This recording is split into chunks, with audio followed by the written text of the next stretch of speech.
ባላንስድ ሆንኩኝ። ባላንስድ ማለት በቃ ሁሉንም እኩል ማዳላት አቆምኩኝ። ከዛ በጴንጤ ዘመዶቼን አገኘሁኝ ነበሩ፣ ግን ያው ኖበዲ ኬርስ አባውት ደም። ግን ሳዳምጣቸው ሲመሰክሩልኝ ምናምን ሌሎችም ተያያዥ ታሪኮች አሉ። ዘመዴ ግን በጣም ተቀራረብኳት። በጣም ደስ የሚል እንትን ያላት ባህሪ ያላት እና በቃ እሷ ከተሳሰ ዘማሪ ነች። በነገራችን ላይ መዝሙር ምናምን ያላት ትልቅ ሴት ነች። እና እሷስ ኃጢአት ከሰራች አልኩኝ በቃ እግዚአብሔር የለም ማለት ነው አልኩኝ። ኦልሬዲ ኦርቶዶክሱን ጉዳይ ጨርሻለሁ። እሷ ግን ስትነግረኝ እሰማለሁ። በጣም ደስ ይላል። የለም አልኩኝ። 2 ዓመት ሙሉ በቃ በጣም ደስ የሚል ጊዜ አሳለፍና መጨረሻ ስነግራት አለቀሰች። እኔ እኮ ጌታ ጠብቆኝ እንጂ እኔ ፐርፌክት ሆኜ አይደለም ማለችኝ። በእርግጥ ፐርፌክት ነች እንደ ሰው ካየ ነው። እና የተወሰኑ ጊዜ ነበሩኝ ለእኔ ምስክርነት፣ ህይወቷ ምስክርነት ነበር። እና ጥቅስ አምጥተን ጦርነት ከምንጀምር ህይወታችን ለሰው ቢመሰክር መልካም ነው። ህይወታችን ወንድሞቻችንን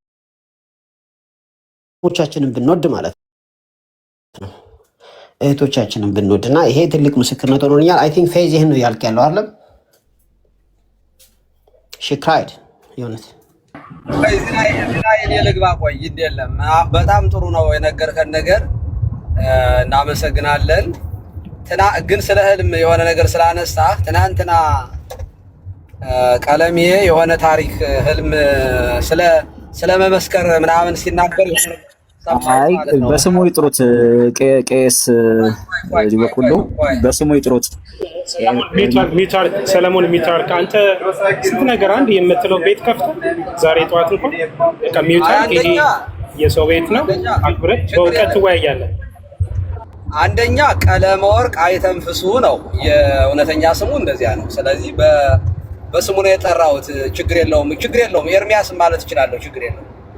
እና ምን ሲል ሰማሁት መሰላቸው? እኔ እንዲያውም እሱንስ የትናንትና ነው መመስከር አለባችሁ ምናምን አንድ እህት ናት ገብታ የምትጠይቀው ቤተሰቦቼ ጴንጤ አልሆኑም እና ምንድነው ማድረግ ያለብኝ በነግራቸው እምቢ አሉኝ ምናምን እያለችው ከዚያ የእሱን ህይወት ማውራት ጀመረና ያየውን ህልም ምናምን ጌታ ነግሮኝ ብሎ የሆነ ነገር ተናገረ ስለ ወንድሙ።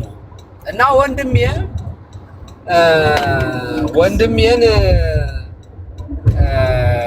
ብዙውን ጊዜ ነግሬው በጣም ታላቅ ወንድሜ ይቆጣኝ ነበር፣ አይሰማኝም ነበረ።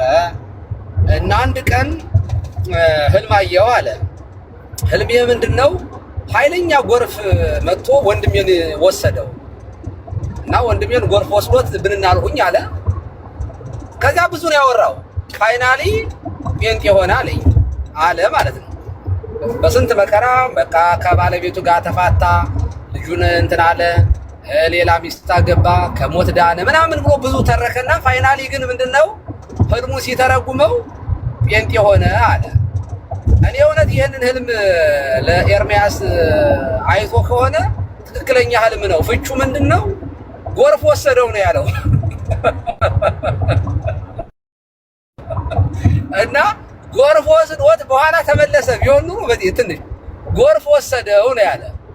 ወንድሙን ኦርቶዶክስ እያለ ጎርፍ ወሰደው አለ። ብነግረው እምቢ አለኝ። ጎርፍ ወሰደው አለ። ጎርፍ የተባለ ምንፍቅና ነው ባይዘው። ከወሰደው በህልም ፍች ከነበረበት ሴት ፕሌስ ላይ ጎርፍ ከወሰደው እውነተኛ ቤቱ ነበረ የነበረው፣ ጎርፍ መጥቶ ወሰደው ማለት ካደ፣ ወደ ምንፍቅናው ገባ ማለት ነው።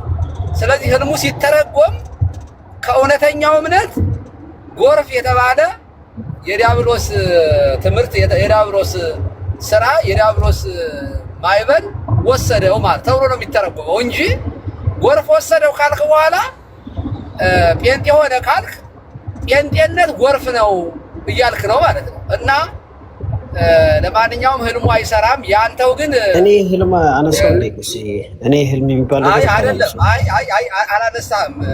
አላነሳም። ትክክለኛ እንትን ነው። እኔ እንደው ዶክተር የሆነ ነገር መጠየቅ ፈልጋለሁ። አንደኛ ሁሌ ነው የምናገረው ይሄን ነገር ከኦርቶዶክስ ለወጡት ሰዎች እኔ መብት አለኝ ብዬ ነው የማምነው። ማለት ከኦርቶዶክስ የወጡትን ሰዎችን ተመለሱ ለማለት መሳቀቅ የለብኝም። ሃይማኖታችሁን ለውጡ እያልኩኝ አይደለም ያለሁት። ብልም ያው ማንኛውም ሰው አሁን እኔን ጴንጤ ሁን ቢለኝ ሙስሊም ሁን ቢለኝ ሙስሊም የሆነ ሰው መጥቶ መብቱ ነው። ምክንያቱም እሱን መስዬ እንድኖር ነው። ይሄ በራሱ ችግር አይደለም። በግድ የኔን እምነት ተከተል ካለ ነው ችግሩ የሚመጣውና እኛ ቤት የነበሩት ሰዎችን ግን ወደ ቤታችሁ ተመለሱ የማለት ሙሉ ስልጣን እንዳለኝ አድርጌ ነው የማወራው። እና ዶክተር ዳንኤል በዚያ መንገድ ተረዳኝና አንደኛ አብዛኛው ከቤታችን የወጣው ሰው አውቆ አንቦ ተረድቶ አይደለም። እርግጠኛ ነኝ ዶክተር ዳንኤል ስትወጣ አሁን ያለህን ዕውቀት አልነበረህም ማለት እርግጠኛውን ደግሞ ሌላ የምናገረው አሁን ያለህ መረዳት ስለ አባቶች ምናምን ስለ ቤተክርስቲያን ታሪክ በዚያ ዘመን ቢኖርህ ኖሮ በእርግጠኝነት ከነ ዘማርያም ከነ አክሊል ጋራ ቤተክርስቲያኗን ዲፌንድ ስታረግ ነበር የምናገኘ ማለት ነው። ከነ አዳም ጋራ ማለት ነው ከነ ፌዝ ጋራ እና ብዙ ሰው ከቤተክርስቲያን ሲወጣ ወይ ዘማሪ ነበረ እሱ ደግሞ ምንም መጽሐፍ ቅዱስ ገልጦ የማያውቅ ወይ የሆነ በቃ የሆነ ሰንበት ትምህርት ቤት ነበርኩ የሚል እንጂ በስነ ስርዓት የቤተክርስቲያኗን ተምሮ የወጣ ሰው አላገኘንም በእውነቱ። እና ከዚህ አንፃር ዶክተር ለመመለስ ልብን ብትከፍት እንደው በእውነቱ እኔ ኦርቶዶክስ በነበርኩ ጊዜ ቤተሰቦቼ ጠንካራ ኦርቶዶክስ ነበሩ። ደብረ ሊባኖስ የተለያዩ ገዳማት የሚሄዱ ምናምን ናቸው። ቤታችን ሁል ጊዜ ዳዊት የሚደገምበት ቤት ነው። ቤተሰቤ አጠቃላይ በቸርች ውስጥ ኦርቶዶክስ ቸርች ውስጥ ማለት ነው ትልቅ ቦታ ያለው ቤተሰብ ነው። ግን ያ ሆነም አልሆነ ኦልሬዲ እኔ አሁን አለሁላችሁ። እዚህ አዳም አለ። አዳም የቤት ስራውን እየሰራ ነው ያለው፣ ይስራ። እውነት ኦርቶዶክስ እኔን እንድመለስ ፋክት ካላት እኮ አጠገባችሁ ነው ያለው፣ ችግር የለውም። እኔ የማመጣቸውን ጥያቄዎች ይመልሳል። አሁን ጥያቄው ጴንጤ መሆንና ኦርቶዶክስ የመሆን ሳይሆን ኦብጀክቲቭ ነገሮችን ዲስከስ የማድረግና ያንን መፍትሄ የማምጣት ነው። እርሱ አሉ፣ አዳም አለ፣ ፌይዝ አለ፣ ሌሎችም ወንድሞች እና እህቶች አሉና ያኔ ቸርች ሂስትሪ አትናሸስ የሚባል ሰው እንዳለም አላውቅም። እንዳትስ ኖት ኢሹ። አሁንም ስላለሁ ችግር የለውም። እናንተ የኦርቶዶክስ ላይ የማነሳቸውን ጥያቄዎች እሺ፣ የተወሰነ ጥያቄ ግን አትጠይቅ ዶክተር። ለምሳሌ አሁን የትኛው ዲኖሚኔሽን ነህ ዶክተር ዳኒ? በጣም የሚወዱት ውስጥ ነው ያለሁት። በጣም የሚወዷት የትኛው? መካነ ኢየሱስ ነው ሉተራ? እርሶ የሚወዱት ፔንቴኮስታል አይደል? ፔንቴኮስታል ነን እኮ እኛ። ሙሉ ወንጌል ነህ? ከዚህ ውስጥ ሙሉ ወንጌል ራሷ ሙሉ ወንጌል ላይ ያለሁት የክርስቶስ ከድንግል ማርያም ስጋ አልነሳ ነው። አይ ትላንት ደወልንላቸው አክቹዋሊ እና ይሄ ነገር ያኔ በ89 የተጻፈ ነው ብሎ ነገሩን እንጂ በእውቀት አይደለም የጻፉትም የአዲስ አበባ ሙሉ ወንጌል ሽማግሌዎች ናቸው የጻፉት ብለው ነው የነገሩን። እና ሌላ እያዘጋጀን ነው ይለወጣል ብለው ነግረውኛል። ማስረጃ አመጣላችኋለሁ። ዲስከስ አድርገናል ከነሱ ጋር ትላንት። አንድ ሰው እስካሁን ግን አያውቁትም ነበር ማለት ነው። አያውቁትም ሳይሆን ያኔ እንዴት እንደሆነ አላውቅም። ሽማግሌዎች ናቸው ያዘጋጁት፣ የቤተክርስቲያን ሽማግሌዎች፣ የስኮላሮች እንኳን አይደሉም እኮ። ግን ማስተማሪያ ሆኖ እስካሁን ድረስ እናንተ ማንባችሁትም አታውቁ፣ ሌላውም ሰው በዚያው ያሉት ሰዎች የማያውቁም ማለት ነው። ቱ ቢ ኦነስት እንዴት ነው የሚደረገው? የአዲስ አበባ ሙሉ ወንጌል እንደዛ ይሁን እንጂ ለምሳሌ ሞቢል ቸርች ምን ተደረገ? 3 ወንጌላውያኖች የአመቱ የክትትል ማስተማሪያ አዘጋጁ ይባላሉ ተባሉ። ኢንፋክት የተደረገ ነገር ነው የምናገረው። ከ3ቱ አንዱ እኔ የምቀርበው ሰው ነው፣ እራሱ አዘጋጀ።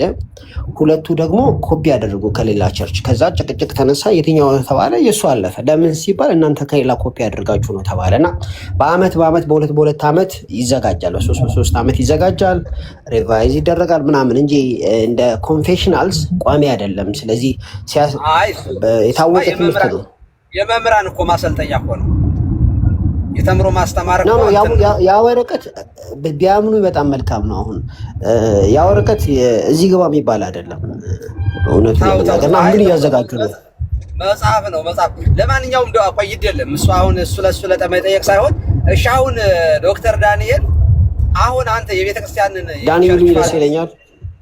እሺ ዳኒ ቢሉኝ ደስ ይለኛል። ቴንኪው ዳኒ። እሺ የቤተክርስቲያን ታሪክ እያነበብክ ነውና አሁን የጥንቷ ቤተክርስቲያን እና እውነት መናገር ሉተራን ራሱ ይመጡናል ብያለሁ። ምንም እንኳን አይደለም ጴንጤቆስጣል አሁን ባለህ ድባብ። እሺ አሁን የጥንት ቤተክርስቲያን አሁን በምስጢራት ጉዳይ ላይ፣ በጥምቀት ጉዳይ ላይ፣ በቅዱስ ቁርባን ጉዳይ ላይ በቤተክርስቲያን ታሪክ ውስጥ አንተ እንደምታምነው የሚያምን አባታ ነበረ? ያ ተሳስተዋል ብዬ አስባለሁ። እኔ መምህር ቀስስዬ እነ አትናቴዎስ እነ ቄርሎስ እነዚህ ሁሉ በቅዱስ ቁርባን ላይ ተሳስተዋል። መሳሳት ብቻ አይደለም ስህተታቸውን ማሳየት እችላለሁ። ቆይ ጥሩ፣ ወደ እሱ እንመጣለን። እኔ አሁን ሎጂክ የሆነ ወሬ ነው ማውራት የምፈልገው። ለምን መሰለህ? በጣም ስለሚገርመኝ ነው። የአእምሮ ጥያቄ ነው መጠየቅ የምፈልገው። ይህንን ማይንድ ማለት እነሱ ተሳስተው እኛ ትክክል ነን ለማለት ይህንን ማንዴት ማለት እንዲህ መጠየቅ የሚባለውን ነገር አይምሯችሁ እንዴት ከየት አገኘው? እንደዚህ ብሎ ለመጠየቅ ማለት እኔ እንደ ድፍረት ስለሆነ የምቆጥረው። እንዴት ግን ይህንን ድፍረት እንዴት አገኘህ? ያ ኦነስትሊ ስፒኪንግ ያደረኩት ምንድነው መጀመሪያ አባቶች በዚህ ጉዳይ ላይ ስምሙ ናቸው ቢለውን ቼክ አደረኩኝ። ማለት ጥምቀት ለድህነት ጥምቀት ለኃጢአት ስርየት ብለው እንደሚያምኑ ቼክ አደረኩኝ። አለቀ። የሚቀጥለው ጥያቄ አባቶች ለምንድነው በአንድ ድምፅ እንትን ያደረጉትና ትክክል ናቸው የሚለውን ደግሞ ኤግዞስት አደረኩኝ። ኤግዞስት በማደርግበት ሰዓት የእኛ ስኮላሮች እና የሉትራንና የካቶሊክ ኦርቶዶክስ ስኮላሮች የሚሉትን ቼክ አደረኩኝ። ቼክ ሳደርግ የግድ የእኛ ሰዎች የሆነ ነገር ማለት አለባቸው ካላሉ ተሳስተዋል ማለት ነው እስከሚል ድረስ ዲግ አደረግኩኝ። ከዛ በኋላ አሁን ያለኝ መረዳት ጋር ደርሻለሁ። ስለዚህ እኔ አሁን ያለኝ መረዳት የእናንተ ስኮላሮች እና የካቶሊክ ስኮላሮች የሚመልሱት አይደለም። በጣም ጥሩ። አሁን እኔ እየጠየቅኩ ያለው ጥሩ ነው። በነገራችን ላይ አድሬስ እያረክልኝ ነው ጥያቄ። እኔ ጥያቄ እውነት ለመናገር እግዚአብሔር ምስክሬ ነው ጥያቄ ስለሚሆንብኝ ነው። አሁን እነዚያን አባቶች ልብ አድርግ ዳኒ፣ በጣም በህይወታቸው በነገራችን ላይ በዚያ ዘመን እነዚህ ትልልቅ አባቶች እንኳ ይሄ በፊት እንደሚታወቀው ባለትዳሮች እንደዚህ ያሉ ያገቡ ሁሉ እንደዚህ ነበሩ አይደለ? በዚህ በከፍተኛ በመጀመሪያው 200 ዓመት ማግባት ይፈቀዳል። ከዛ በኋላ ግን መነኮሳት ሆነዋል። አዎ ለምንድን ነው የሆነው? አዎ ምንኩስና በኋላ ነው በእንጦንስ ጊዜ ነው የመጣው። እና ለምንድን ነው የሆነው መሰለህ ዳኒ፣ አንተ ማንበሃል ብዬ አስባለሁኝ።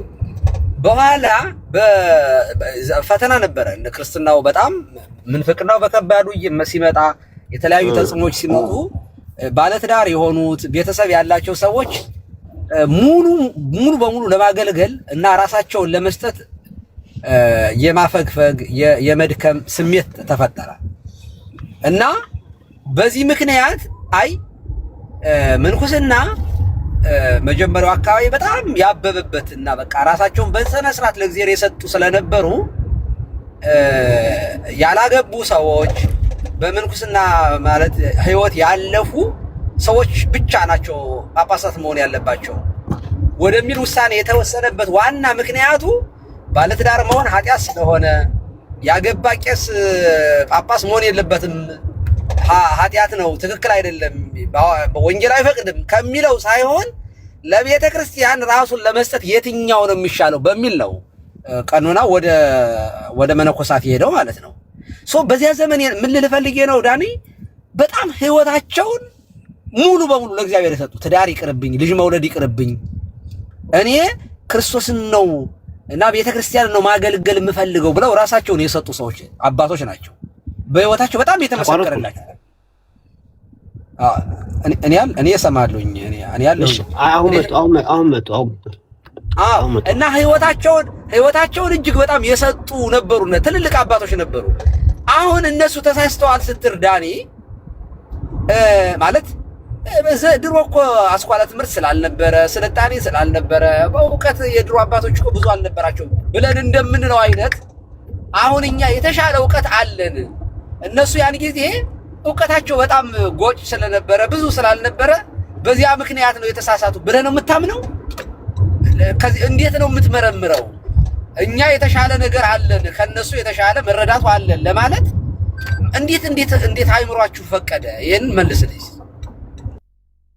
ያ ጀስት ኢንትረስቲንግ ስለሆነ ካገቡ አባቶች መካከል ግሪጎሪ ኦፍ ኒሳ፣ ሂላሪ ኦፍ ፖይተርስ፣ ተርቱሊያን፣ ክሌሜንት ኦፍ አሌክሳንድሪያ፣ ኦገስቲን ኦፍ ሂፖ፣ ግሪጎሪ ደ ኢልደር፣ ባዚል ደ ኢልደር፣ ኤሶቢያስ ኦፍ ሲዛሪያ እነዚህ ያገቡ ናቸው። ሌሎችም ሊስቶች አሉ። ኦኬ ሶ ማግባት ኃጢአት አይደለም፣ አለማግባትም ኃጢአት አይደለም። ሁለቱም ይፈቀዳል በመጽሐፍ ቅዱስ። ስለዚህ ያን አክል እንትን አናደርግም። ሌሎችም ሊስቶች አሉ። አባቶች እኔ ቅድም ተናገርኩ እኮ አባቶች የሆነ ነገር ካሉ በኋላ ፕሮፌሰሮች ናቸው፣ አዋቂዎች፣ ሊቃውንቶች ናቸው። እነዚህ እንዲሁ ቀላል ሰዎች አይደሉም። ከነ አርስቶትል የሚመደቡ ናቸው። እነ ኦገስቲን፣ እነ ጆን ክሪሶስቶም ከነ አርስቶትል የሚመደቡ ናቸው። ግን ሳብጀክት ቶፒክ በቶፒክ ለምንድን ነው ኦገስቲን እንደዛ ያለው የሚለውን ቼክ አድርጌያለሁ። ከዛ ቼክ ሳረግ ካቶሊክስ አንሰርስ አንዱ የኔ ሶርስ ነው፣ ያው ሁሉ ነገር ስላለበት። በዩቲዩብ ላይ ያስቀመጡት ሌላው እንትን ነው፣ ፔፐሮች ሌላ ሶርሶች ናቸው። ጥያቄው የእኛ ሰዎች ለምን እንደዚህ ያሉ፣ የእነሱ ሰዎች ለምን እንደዚህ ያሉ የሚለውን መመለስ ላይ ነው። ስለዚህ በዚህ ጉዳይ ላይ ነው ለራሴ ብዬ ነው፣ በነገራችን ላይ ለእናንተ ብዬ አይደለም። በእርግጥ ኦገስቲን ትክክል ሆኖ እኔ ከተሳሳትኩኝ ኦገስቲን ትክክል ነው ማለት ነው። ምን ጥያቄ የለውም። ስለዚህ እዛ ድረስ ማለት ነው የእውቀት ጫፍ የሆኑ ሰዎቻችሁን እና የኛን የእውቀት ጫፍ ሰዎቻችሁን ይዤ ነው በዚህ ውሳኔ ላይ ደረስኩት ለማለት ነው።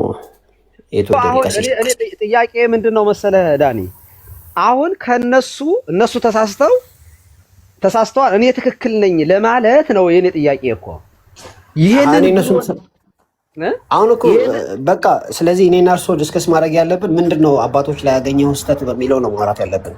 አይደለም እኔ ጥያቄ እሱ ስላልሆነ ነው። በጣም ሁልጊዜ አይምሮዬ በጣም ስለሚጠይቅ ነው ይሄንን። አሁን ከነሱ የተሻለ አሁን ዮሐንስ አፈወርቅ እንዳልከው በፍልስፍናውም በጣም የፈላስፎችን ማለት እንደ እንትን ሰክሰሽን አላቸው ፈላስፎች ናቸው። ከጀስቲን ማርቲር ጀምሮ ከተርቱሊያን ጀምሮ ዮሐንስ አፈወርቅ፣ ኦገስቲን፣ አትናሽስ፣ ጀሮም፣ ኦሪገን እነዚህ በጣም ታላላቅ የሆኑ የዓለማችን የሴኩላር ወልዱ ፈላስፎች ናቸው።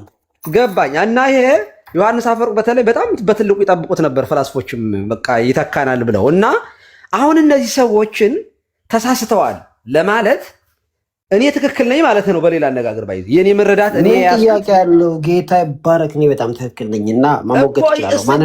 ይሄንን ከየት አገኘው ነው እኮ እኔ አሁን ማለት ለማለት ራሱ ድፍረቱን ከየት አገኘው አይገባኝም። እውነት ለመናገር ማስረጃዎች አሉኛ። እኔ እኮ ማስረጃ አለ። ዮሐንስ አፈወርቅ የማይሳሳትበት ምክንያት ምንድን ነው? እርሶ ራሱ ማስረጃ ከፈታ አድርጌ ማሳየው ስለሆነ ነው አልቀበልም የሚሉት የዮሐንስ አፈወርቅ እርሶ ራሱ አንደኛ የምጠቅሰው ማስረጃ እኮ አንደኛው እነዚህ ራሳቸው እኮ ማስረጃዎች ናቸው።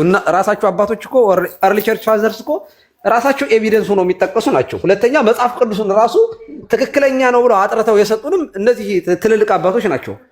እንዴ ደረግ በቃሽ የሚፈልጉትን አባት ይንገሩኝ። እኔ ከሱ መጽሐፍ ላይ ስተት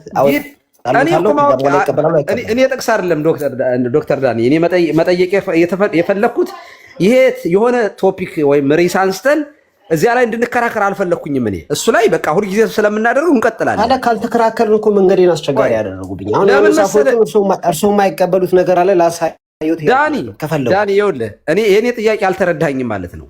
እኔ አሁን ትምህርቱ ላይ እንቀጥላለን። ከነ አዳም ጋርም ትቀጥላለህ። ሁሌ ጥያቄ ስለሚሆንብኝ ነው ማለት ሁሌ ጥያቄ ስለሚሆንብኝ ለምን እንደማትጠይቁ ግራ ስለሚገባኝና እኔ ልጠይቃችሁ ስለፈለግኩ ነው።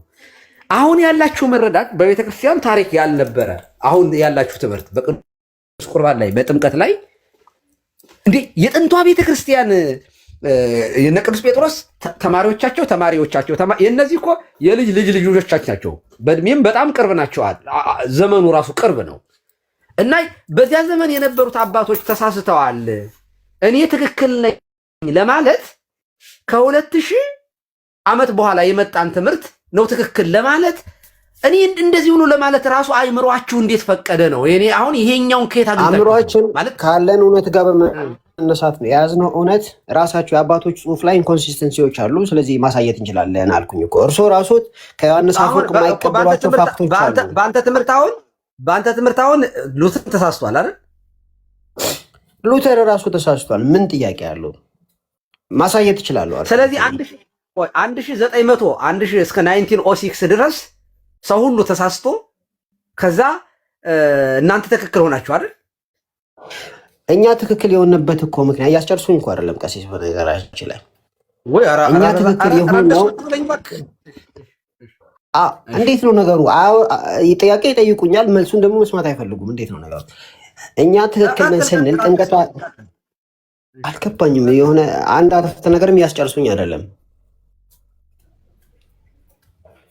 ቀጥል እኮ እያልኩ ነው ዶክተር። እንዴ ቀጥል፣ ይቅርታ ቀጥል እያልኩ እኮ ነው። እኛ ጥምቀት አያስፈልግም አይደለም ያልነው። ጥያቄው በጥምቀት አስፈላጊነት ዙሪያ ቢሆን ኖሮ ከክርስትና የምንወጣ ነበረ።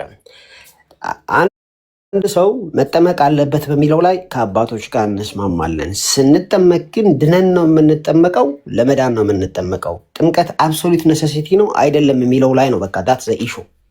ስለዚህ ድነን ነው የምንጠመቀው ብለናል። መጠመቅ አለብን ስንት ፐርሰንት? 100%። አንድ ሰው ግን በድንገት ባይጠመቅ በተለያየ ሁኔታ ጥምቀት አብሶሉት ኔሴሲቲ አይደለም። አባቶችም ስላልተጠመቁ ራሱ ኦገስቲን አርጅቶ አይደል የተጠመቀው? ራሱ ኦገስቲን ጨረስ። ስለዚህ አዎ ምን ጥያቄ አለው? እሺ በቃ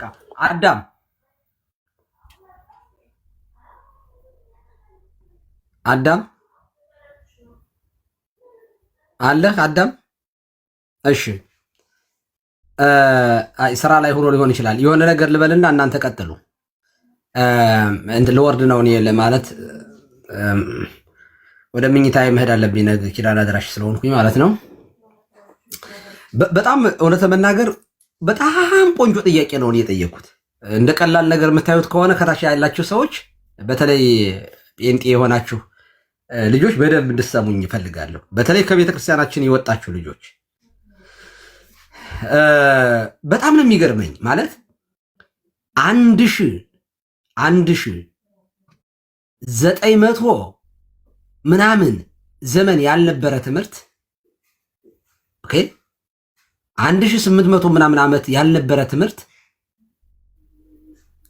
ያንን ትምህርት ይዞ አዲስ ትምህርት ማለት ነው። አዲስ ማለት ከአባቶች ጋር ከቤተ ክርስቲያን ጋር አባቶች ከመምህራን ጋር አብሮ የማይሄድ መጽሐፍ ቅዱስን ከሰጡን ከተረጎሙልን ጋር አብሮ የማይሄድ የማይገናኝ ትርጉም፣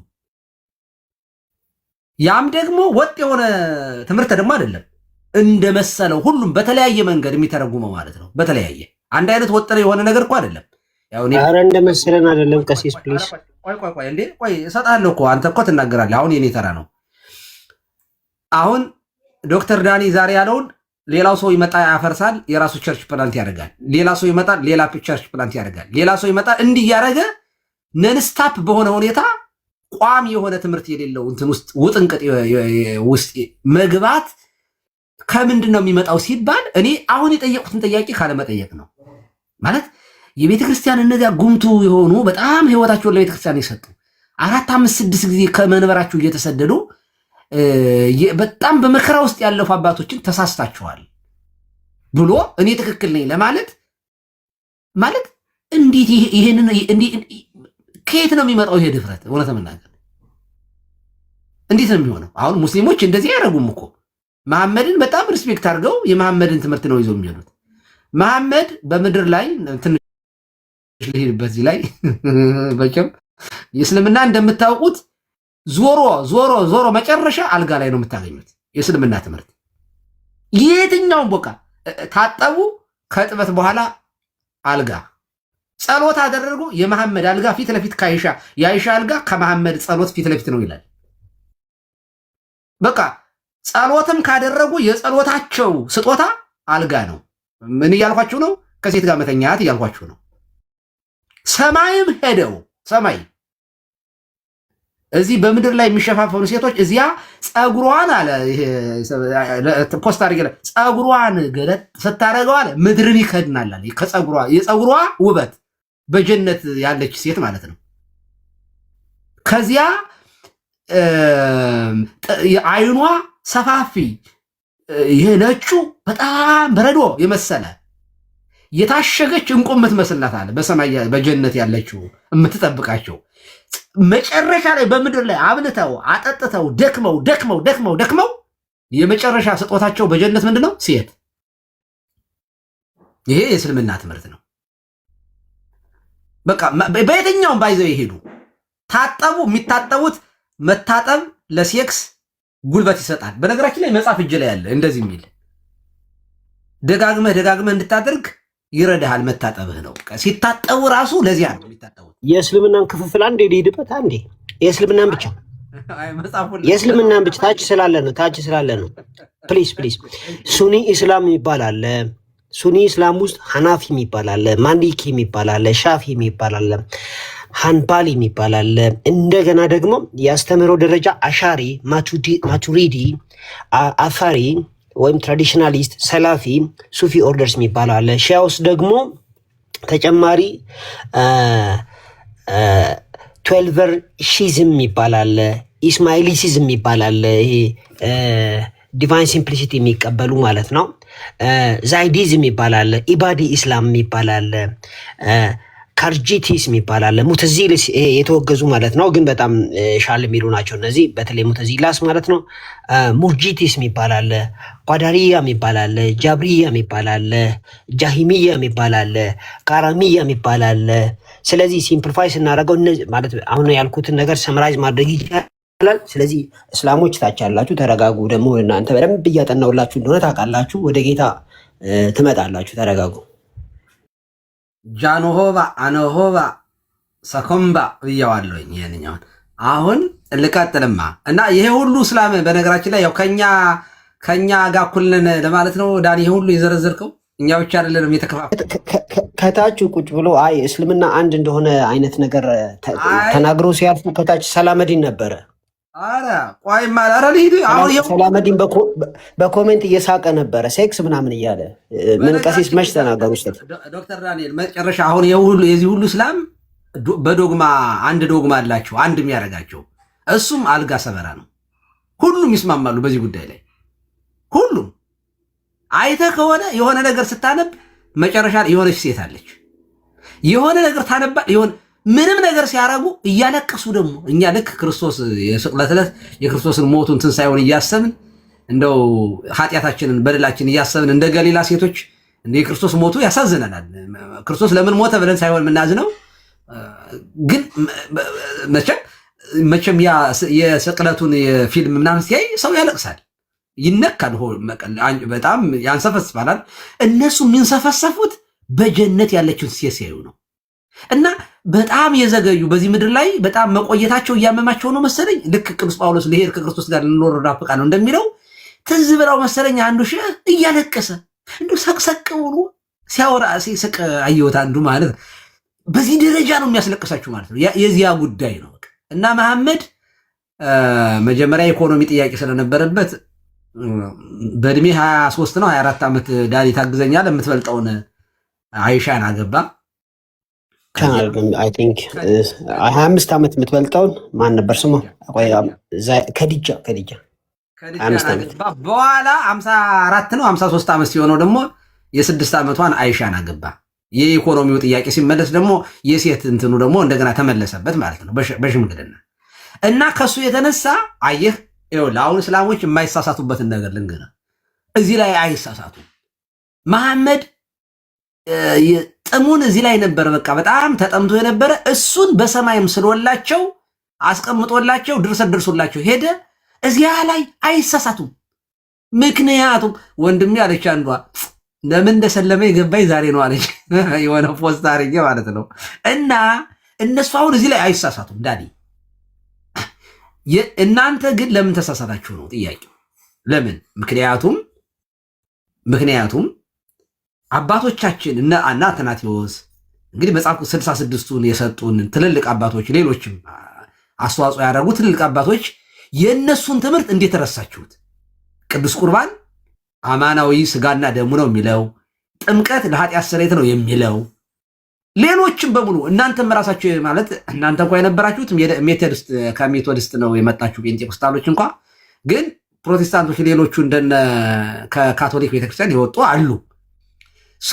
ዛሬ ላይ ሆናችሁ የጥንቷ ቤተክርስቲያን ተሳስታለች እኔ ትክክል ላይ ካላችሁ አይ ቲንክ የሆነ የላላ ቡለን እንዳለ መጠየቅ መቻል አለባችሁ ለማለት ነው። ዳኒ ትመጣለህ። ብዙ አትሄድብን። እንደዚህ በማንበብ በዚህ ከቀጠልክ መመለስህ አይቀርም ብዬ አስባለሁኝ። ብዙ ፍልስፍና ሳታበዛ ከጸሎት ጨመር እያረክ ጸልይ። እግዚአብሔር ሆይ እንግዲህ የእውቀት በሶብህም ሊሆን ይችላል፣ አይታወቅም። ሜዲካል ዶክተር መሆንህ አናቶሚ ያጠና ይሄ በጣም ያጠና ሰው ብዙ እንደሄደ ነው የምንረዳውና በጣም ሪስፔክት ሰጣለሁ ደግሜ ዶክተር ዳንኤል የሜዲካል ዶክተር ወንድማችን ነው። አይ ሪስፔክት በጣም በጣም በጣም በጣም እና ደግሞ ማንበብህም ጥሩ ነው፣ ግን ወደ ቤተክርስቲያን እንድትመለስ ጥሬን በፍቅር አቀርብልሃለሁኝ። ሁላችሁንም ከልብ አመሰግናለሁ። እግዚአብሔር ይስጥልኝ። ሰላም ነሩ። እሺ ባይ ዘ ዌይ ጠይቆት ነበር። ቆይ ግን ቤቱን ግን ሰው መኖሩ ቸክ አድርጌ ነው።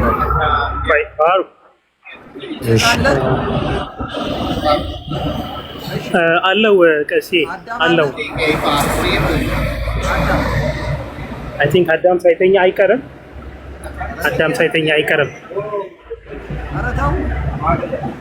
እኔ ዳን መሰለኝ ሜንሽን እያደረኩት እያየ አይደለም፣ ተኝቶ ይሆናል። አዳም ይሰማል?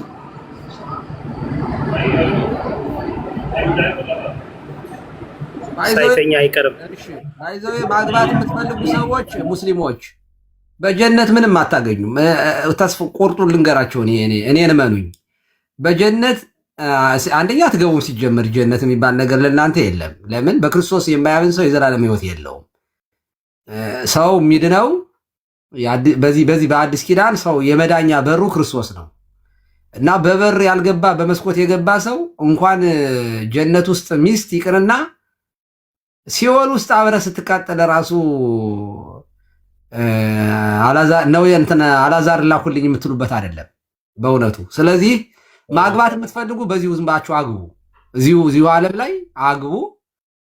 አንድ ይበቃችኋል። ደግሞ በእውነቱ ጋብቻ ላይ አንድ ነገር በእስልምና ጋብቻ እና በክርስትና በጋብቻ ባጭሩ በጣም ባጭሩ ላላንሳና ሙሴ አንድ ወንድ አንድን ሴት ካገባ በኋላ ይላል ከዛ ከፈታችውና ሌላ ባል አግብታ ከመጣች ነውር ትሆንበታለችና አያግባት ይላል። ይሄ ትክክል ነው። ሚስቶና ሄዳ ኖራ መታ ብትመለስ ችግር የለውም። ሌላ ባል አግብታ ተመልሳ መጣ ከሆነ ግን ሙሴ በእርግጥ በአዲስ ኪዳን ያው ህግ ነው፣ ግን ቢሆንም ነውር ትሆንበታለች ይላል እና አንደርስታንደብል ነው፣ ይገባናል። ባሏን ተጸይፋ ሌላ ሰው ጋር ኖራ ተመልሳ መምጣት እጅግ አጸያፊ እንደሆነ ከሞራል አንጻር እንትን ነው። ፕሮብለም ኢዝ መሐመድ አንድ ወንድ አንድን ሴት ከፈታት በኋላ ሌላ ባል አግብታ መምጣት አለባት ተመልሶ እንዲያገባት ብሎ በተቃራኒው ጽፏልና ስራ ሲፈታ ነው። አሁን this is completely immoral። ሌላ ሚስት አግብታ ሌላ ባል አግብታ መምጣት አለባት ይላል። ተቃራኒው ማለት ነው።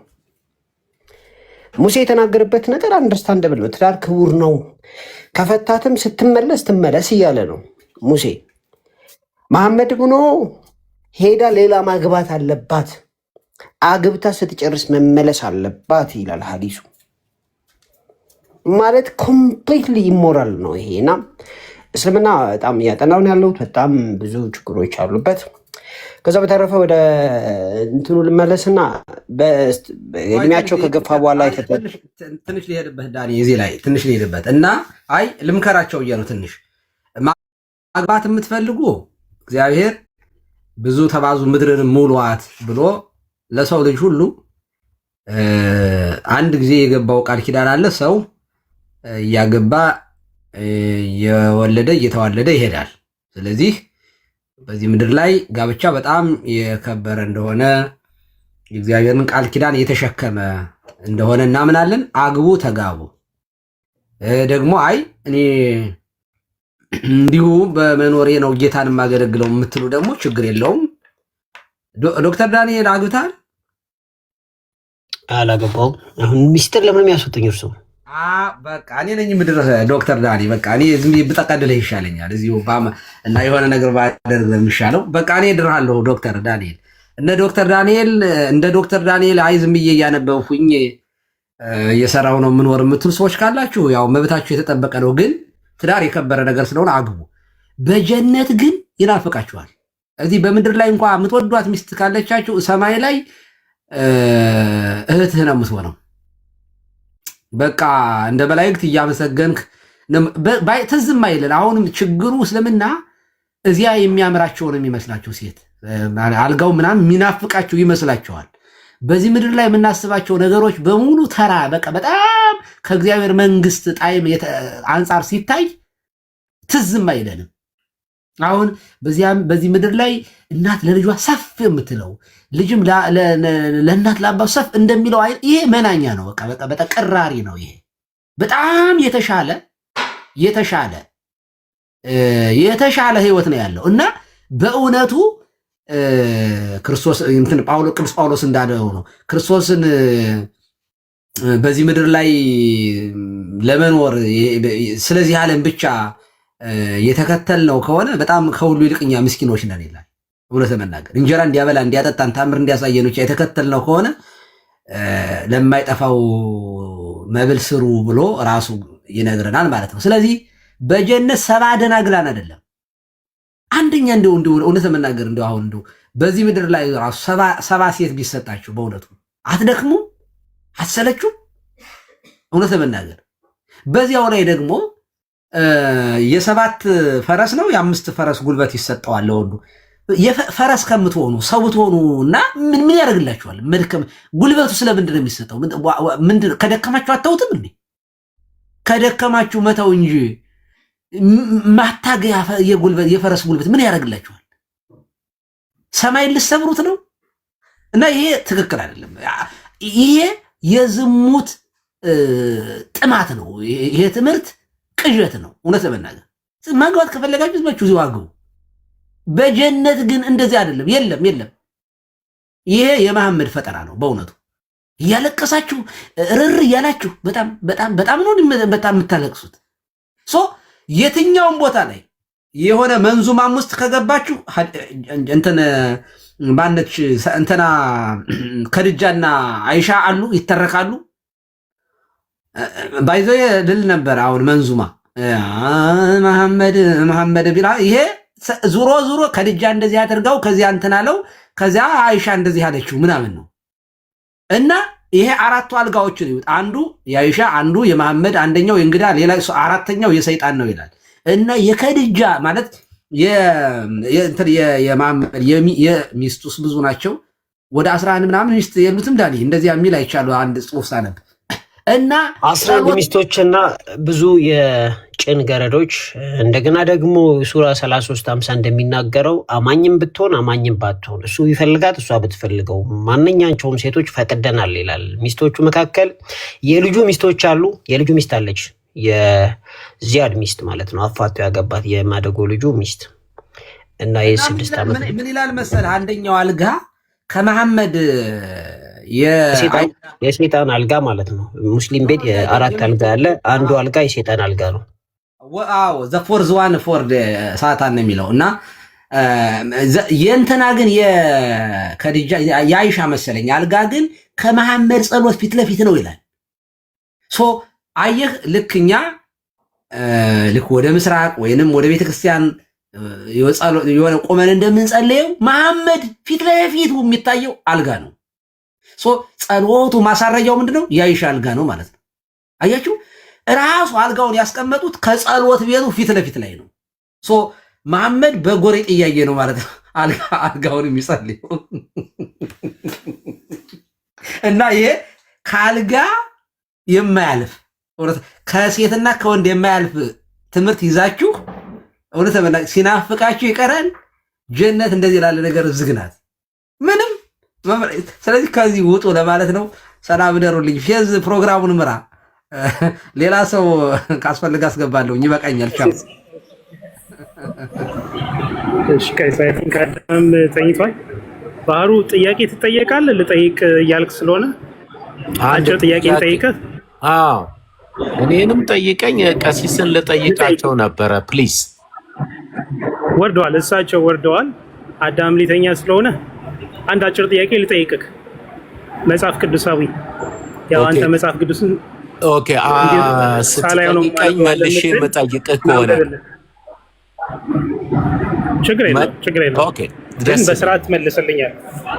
እሺ ቀጥታ ነው መጽሐፍ ቅዱሳዊ ጥያቄ ነው። ኦኬ የማርቆስ ወንጌል ምዕራፍ 16 ቁጥር 16 እንደዚህ ይላል፣ ወደ ዓለም ሁሉ ሄዱ፣ ወንጌልንም ለፍጥረት ሁሉ ስበኩ። ያመነ የተጠመቀም ይድናል፣ ያላመነ ግን ይፈረድበታል። አሁን ባነበብኩት የወንጌል ክፍል የሚድነው ማን ነው? ያመነ የተጠመቀ። ስለዚህ አንድ ሰው የሚጠመቀው ለመዳን ነው ማለት ነው አይደል? ስቴትመንቱ አላለቀም። አላልኩኝም። እያልኩኝ ያለሁት ሰው የማርቆስ ወንጌል ነው ያለው አይደል? 4 ነጥብ የለው። አዎ ያመነ የተጠመቀም ይድናል። ቆይ አዳምጠኝ። ያመነ የተጠመቀም ይድናል፣ ያላመነ ግን ይፈረድበታል አለ። አዎ 4 ነጥብ ድረስ አድርገህ ከዛ ጠይቀኝ።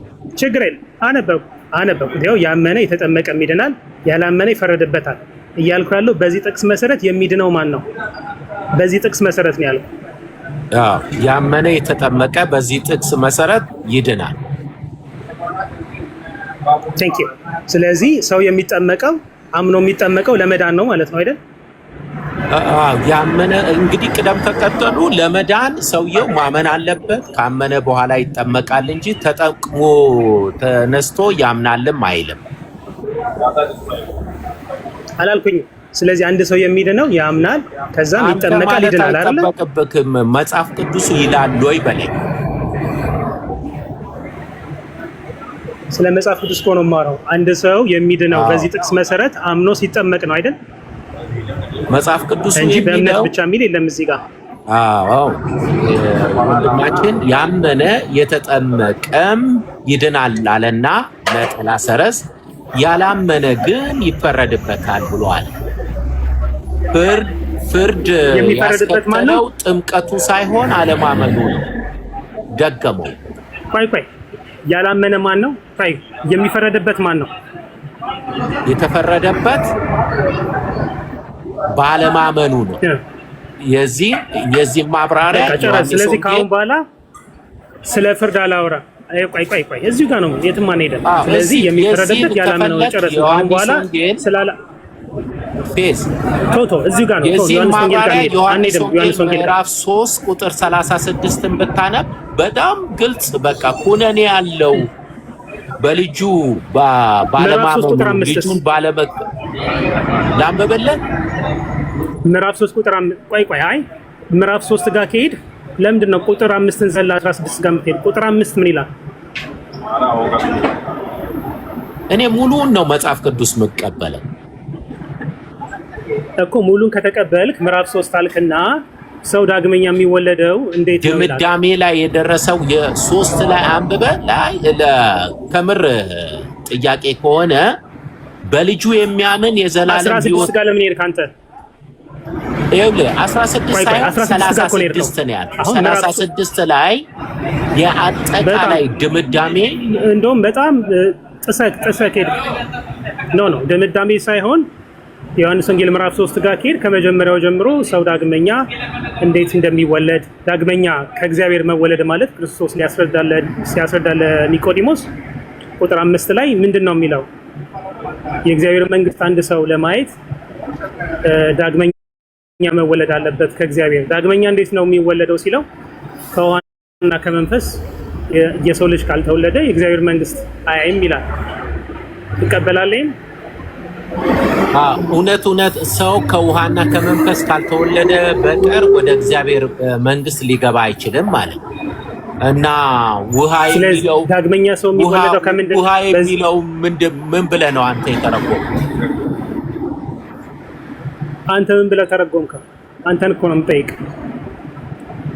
ውሃ የሚለውን ለእኔ ጥምቀት ላይሆን ይችላል። ጥምቀት ነው ብሎ የተጻፈ ነገር ስለሌለ ጥምቀት ሊሆንም ይችላል ነው፣ ሊሆንም ላይሆንም ይችላል። በተጻፈ ነው። እኔ የወንጌል አማኝ ስለሆንኩ የተጻፈውን ነገር ነው መቀበል። በቃ ስለዚህ የተጻፈውን ነገር ከሆነ ቅድም ስጠይቅህ ማርቆስ 16ን የሚድነው ማን ነው? በዚህ ጥቅስ መሰረት ስልክ ያመነ የተጠመቀ ይድናል አልከኝ። ስለዚህ ሰው የሚጠመቀው ለመዳን ነው ማለት ነው አይደል? አምኖ ጥምቀቱ አሁን ጥምቀት ለድነት ነው በሚል ራሱ የውሃ ነው ብለን ብንል የውሃ ነው ብለን እኔ እናንተ እንስማማ ብዬ ብልክ አንተ አምነህ ነው የተጠመቅከው ወይንስ ተጠምቀህ ነው ያመንከው? ይሄ አምኜ ነው የተጠመቅኩት። በስንት ዓመት ተጠመቅክ? በ16 ዓመቴ። በቃ ይሄ መጽሐፍ ቅዱሳዊ ነው ፕራክቲስ ያደረገው። አሁን እኔ ደግሞ ልጠይቅ። ስለዚህ እኔ ቆይ አልጨረስኩማ። ስለዚህ እኔ በ16 ዓመቴ አመንኩኝ፣ ከዛም ተጠመቅኩኝ። ስለዚህ እኔ አሁን ያደረኩት ጥምቀት ለድነት ነው ማለት ነው አይደል? እኔ ቅድም ከነ ዶክተር ዳኒ ጋር ሲነጋገሩ ሰምተሃል። እኛ ጥምቀት አያስፈልግም የሚል ነገር የለም። አይደለም በ16 አላልኩኝም። እኔ በ14 ዓመት ነው ተቀብዬ የተጠመቅኩት። እሱ ቆይ፣ ስለዚህ ለምንድን ነው የተጠመቀው? ምስክር ለመሆን ቃሉ የሚለው ነው። ምስክር እስቲ ጥምቀት ለምስክር ነው የሚላል። ጌታን ግን ሲናገር ጌታ ኢየሱስ ክርስቶስ ሲናገር ግን አንድ ጥያቄ ለድነት ነው። ሰው አምኖ የሚጠመቀው ለመዳን። እሺ ጠይቅ። እሺ ጠይቅ። መጽሐፍ ቅዱስ ላይ ኤፌሶን ምዕራፍ 1 ቁጥር 7 ላይ አንተ ታወጣለህ ወይንስ እኔ ላንብብልህ? አውጣና አንብብ። እሺ ታንክ ዩ። ኤፌሶን ምዕራፍ 1 ቁጥር 7 ላይ እንደዚህ ይላል፣ በውድ ልጁ እንደ ጸጋው ባለጠግነት መጠን በደሙ የተደረገ ቤዛችንን አገኘን፣ እርሱም የበደላችን ስርየት ነው ይላል። እና እዚህ ቦታ ላይ በውድ ልጁ ብሎ የሚለው ኢየሱስ ክርስቶስ ነው። እንደ ጸጋው ባለጠግነት መጠን በደሙ የተደረገ ቤዛነት። የውሃ ጥምቀት የሚል ነገር የለም፣ ምንም የለም። የኢየሱስ ክርስቶስ ደም ከኃጢአት ያነጻልና በውሃ ጥምቀት የኃጢአት ስርየት ያገኛል የሚለው የኢየሱስ ክርስቶስን ደም ማራከስ ካልሆነ ማሳነስ ካልሆነም የክርስቶስ ኢየሱስን አምላክ ስጋ ሆኖ ለኔ ደሙን አፈሰሰ ብለ የምትለው መቃወም አይሆንም። የኢየሱስ ክርስቶስን ደም አሳንሶ የውሃ ጥምቀት የኃጢአት ስርየት ይሰጣል ማለት ኢየሱስን እወዳለሁ አመልካለሁ እያለ ለሚል ሰው አንዴ በደሙ የኃጢአት ስርየት አገኛለሁ እያለ መልሶ ኢየሱስ ክርስቶስን በደሙን የኃጢአት ስርየት አገኛችሁ ተብሎ የተጻፈ እያለ የኃጢአት ስርየት በወንዝና በባህር ኦር በሐይቅ በመጠመቅ የኃጢአት ስርየት ያገኛል ስትል ልመልስልህ። ስለዚህ አሁን እኛ ጥምቀትና አዳምጠኝ፣ ጥምቀትንና የክርስቶስን ደም የክርስቶስን ሲጀምር ጥምቀትን እያገኘ ነው። ክርስቶስ የመሰረተው በደሙ ነው። ጥምቀትና የክርስቶስን ደም አንነጥልም። እሺ የቅዱስ ጳውሎስ መልእክት ወደ ሮሜ ሰዎች ምዕራፍ 6ን እስቲ ያውጣ። ምዕራፍ 6ን አውጣ። ኖ ይሄንን አልመለስክልኝ እኮ። ይሄ እኮ እኔ እኮ በመገረም በመደነቅ የጠቀስኩት በውድ ልጁ እንደ ጸጋው ባለጠግነት መጠን በደሙ የተደረገ ቤዛችንን አለ። ደህንነት አልቋል። የኃጢአት ስርየት የዘላለም ሕይወት በሙሉ በቤዛ ያገኘን እያለ መልሰ በውሃ ጥምቀት የኃጢአት ስርየት ልጅነት አገኛለሁ ብሎ ማለት ማዳመጥ ትችላለህ። በቃ አዳምጥ። ይሄንን መልስልኝ እና ሌላ ጋር ትሄዳለህ እኮ አዳምጥ እኮ አልከው። አዳምጥ። አንተ ማርቆስ 16ን እሱን ተተካርለ ዮሐንስ ከሄድከው። ስለዚህ እኛ ጥምቀትንና ደሙን አንነጥልም። ለምሳሌ ይሄን ምን ላይ ነው የምታገኘው? ሮሜ 6 ላይ ሂድና አንብብ። ሮሜ 6 ምንድን ነው የሚለው? ስለዚህ ኤፌሶን ምዕራፍ 1 ቁጥር 7ን አልመልስልህም ነው የምትለኝ? መልስ የለህም። አዳምጠኝ። እኛ ጥምቀትና ደሙን አንለይም እኮ አልኩ። ጥምቀት ምንድን ነው? ቅዱስ ጳውሎስ ሲናገር ጥምቀት ከክርስቶስ ሞትና ትንሣኤ ጋር የምንተባበርበት ነው አይደለ? ከክርስቶስ ክርስቶስ ሞትና ትንሣኤ ጋር ለመተባበር ማለት ክርስቶስ በደሙ የመሰረተው የክርስቶስን ሞትን የምናስብበት ማሰብ ብቻ ሳይሆን ደግሞ ከክርስቶስ ሞት ጋር የምንተባበርበት ከክርስቶስ ትንሣኤ ጋር የምንተባበርበት አንድ የምንሆንበት በጥምቀት ነው ማለት ነው። ስለዚህ ጥምቀት አንድም የሞቱ ምሳሌ ነው ማለት ነው። የሞቱ ማለት የደሙ ለምሳሌ የዮሐንስ ወንጌል ምዕራፍ 19 ላይ ሄደ ማየት ትችላለህ። ክርስቶስ ከጎኑ በዛ ጦር ሲወጋ ምንድን ነው የወጣው? ውሃና ደም ነው የወጣው አይደለ? ታስታውሳለህ? ባህሩ ይሰማል? አዎ እየሰማሁህ ነው። አንድ ሰው ለምሳሌ ክርስቶስ ፍጹም ሰው ነው ብለን እንደነገርኩ ከክርስቶስ ሞትና ትንሣኤ ጋር የምንተባበርበት ነው ጥምቀት። ስለዚህ ጥምቀት ከደሙ ከክርስቶስ የቤዛነት ስራ አንለየውም።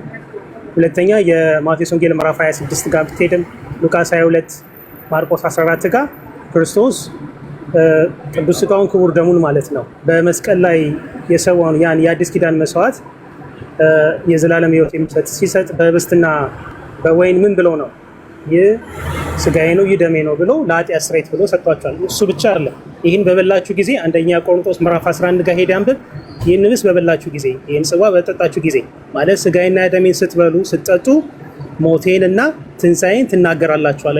አየቀርለ ሞትና ትንሣኤን እኛ የክርስቶስን ቅዱስ ሥጋ ክቡር ደም ዛሬ ከካህኖች ስንቀበል አማናዊ ነው ብለን ህይወትን የሚሰጥ የኃጢአት ስርየት የሚሰጠን ነው ስንል ሞቱንና ትንሣኤን የክርስቶስን ሞትና ትንሣኤ እየመሰከርን ነው።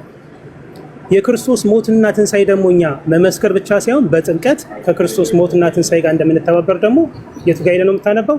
ሮሜ ምዕራፍ 6 ጋር ሄደህ ታነባለህ። ስለዚህ ጥምቀት ከደሙ አንለይም። አንተን ልጠይቅህ አንድ ሰው ስለዚህ አንተ አሁን አልመለስክልኝም። ለኔ የኢየሱስ ክርስቶስን ደም ከደመና በታች ያለ እያለቀስኩኝ ነው የምጠይቅህ። ልቤ እያዘነ ይበቃል፣ እያዘነ በጣም እየሰቀጠጠኝ ነው የምትል የኢየሱስ ክርስቶስ ከሰማይ ሰው የሆነው የኢየሱስ ክርስቶስ አዳምጠኝ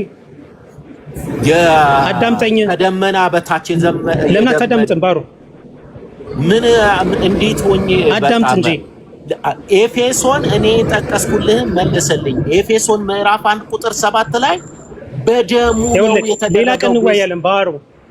እሺ በቃ ደህና። እሺ አንተ ልጠይቅህ እኔ በደሙ ላይ አንተ በውሃ የት ነው የምታገኘው? ያን የክርስቶስ ደም የት ነው የምታገኘው? በደሙ ይሄ የሚለው የት ነው የምታገኘው? ያን የክርስቶስ ደም የት ነው የምታገኘው? ይሻላል። ቴንክ ዩ ጋይስ